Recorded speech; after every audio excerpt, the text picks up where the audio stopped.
Welcome to Spider-Verse Minute, the tri-weekly podcast where we watch Spider-Man Into the Spider-Verse 1 minute at a time. I'm Caroline Slater.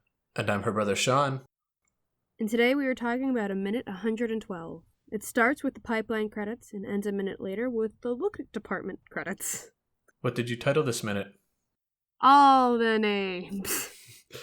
Oh yes, we get So many names. the largest group in the credits, which is lighting composition, clocking in at a total of 199 people. If only they could have found one more person to get a nice round number. But you know what? They did a good job, so worth it. Definitely, yeah. Just to quickly round off the other numbers that we get in this is going from highest to lowest. We have 52 in the effects animation, 41 in character effects, 16 in the look development department, and then 15 in the pipeline, and 12 in the matte painting. I just go with them because I don't know what else to do. Just a small applause. Yeah, it's pretty much just all more credits. Sadly, none of them share names with us. Yeah, no, they all have to have weird names like Lucy and Jeremy. Christopher. Yeah. What's wrong with these people? You gotta pick cool names like Sean or Caroline. Yeah, so like we said, it's really not much with people's names going by. Nobody else interests us. Who cares about them? We only care about them if they share our name. Music's still going great though. Music's awesome. Yes. Still loving the music, still loving the backgrounds. Still the first song in the trailer. Still liking it though. It's a good song. Yes. I will say this was taking while scanning through the almost 200 names. I did notice that like the background kind of scrolls with the credits, and I'm like, oh, that's fun. Yeah, just give it a slight little parallax effect. Yeah, how nice. It's not just a static background. It keeps it slightly more interesting. Yeah. And so, since there's not much to talk about this minute, and we want more than a 3-minute episode. No, I think we should just do 3 minutes. Thank you all for joining us.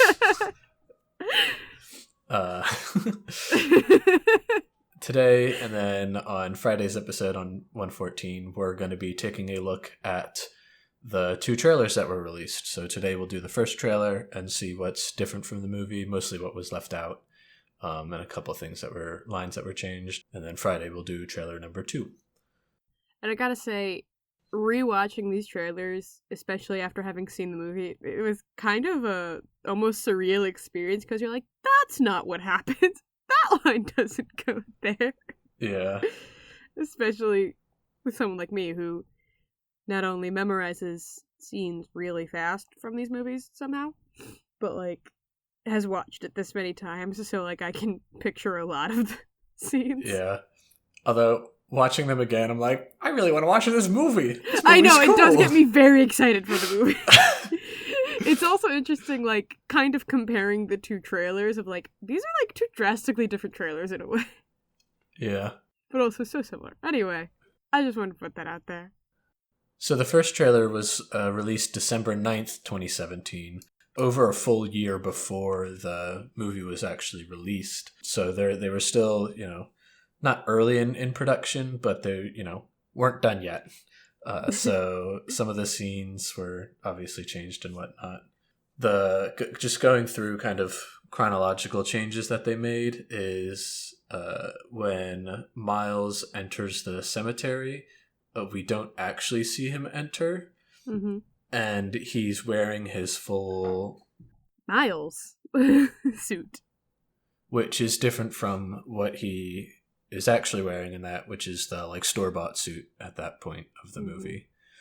And then we also don't see Peter's full name in the cemetery. We just see his initials. Yeah, but I gotta say, I love how they edit this because it does a really good job at like just sprinkling interest. Like people who are fans of Miles will instantly recognize his suit and gonna be like, oh my gosh, it's Miles. Yeah. And maybe people who aren't super familiar with Miles but are familiar with Spider-Man could see the PP and they're like, does that mean Peter Parker? Like, they do really good jobs of putting, like, obvious and subtle things. Yeah, they're not really fooling anyone with that PP on there. No, they're not. But it's a nice sort of like, we're gonna like kind of fool. It's like, you're not fooling anybody. We know. But it's a very cool like trailer. Like if you didn't do that, I think it would be a little weird. It's like a fun sort of thing. It's like, oh, some mystery for the trailer. Yeah. The next major difference we see from trailer to movie is a chase scene between Miles and Prowler. However, unlike the movie where it's Prowler chasing Miles, in the trailer we see Miles chasing Prowler. Yeah, and like this isn't even a reverse scene that they have in the movie, because a lot of times that's what they'll sort of do, is either like try to edit it around to look like someone's chasing somebody else when in the actual movie it's the other way around. But this one's just a fully cut chase scene, or scene created specially for the trailer, which I'm more confident it is. I think that's probably what it is. Yeah, and it does a good job though showing the styles of the movie, and like we get some of those dope splash screens in there, with Miles jumping off of the taxis, as well as seeing some of the cool effects with Prowler's glowy bits and stuff like that. Like it does a good job showing off the art style of the movie. Yeah, I also just another thing, and I feel like this kind of goes covering for the whole trailer as well, but every time we see Miles in the suit, he's wearing his black and red suit. Yeah. So it's also kind of cool to see him in this trailer being like his Spider-Man in the black and red suit, even because we get it pretty well in the movie, but it's fun to see him outside of the collider and stuff doing it. Yeah. The next change is we see him doing a jumping onto a building and then taking off his mask, whereas in the actual movie that's him landing on the gargoyle and taking off the mask.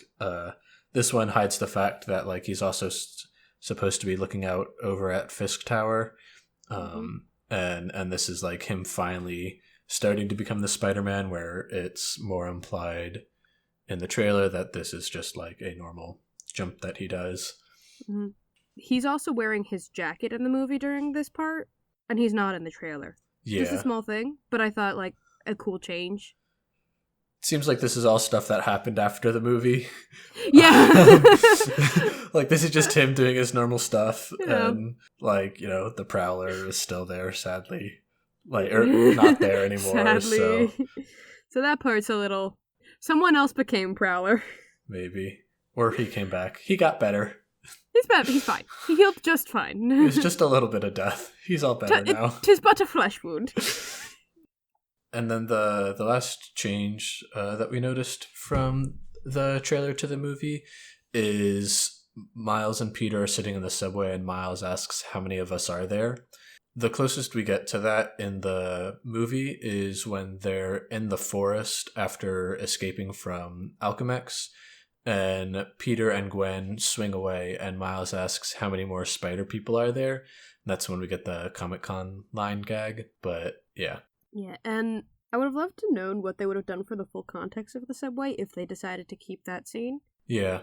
Because it's interesting, but it definitely feels like... And this might also just be the way that this trailer has set it up, where it kind of is almost showing Miles has been Spider-Man for a while, he's the Spider-Man of this universe type thing. So it's more, it almost seems like, well, I'm Spider-Man and you're Spider-Man. How many more Spider-Man are there? A slightly more experienced Spider-Man in Miles. Yeah. And potentially some time has passed between the two events instead of it being pretty much instantaneous. Yeah.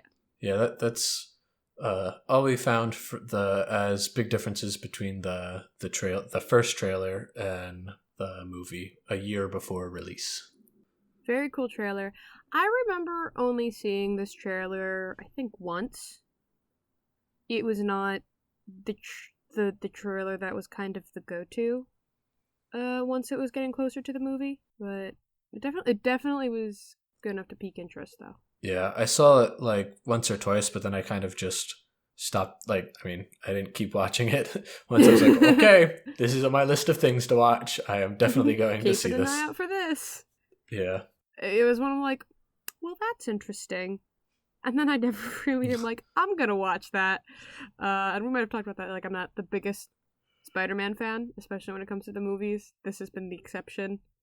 And part of that is because I do love Miles. Yeah. I'm like, I'll watch Miles. But it wasn't really until the second trailer where I'm like, might need to check that out. Well, thank you for joining us today. Join us on Wednesday for minute 113 to continue watching the credits, the very, very exciting credits. Thank you all for listening. Bye.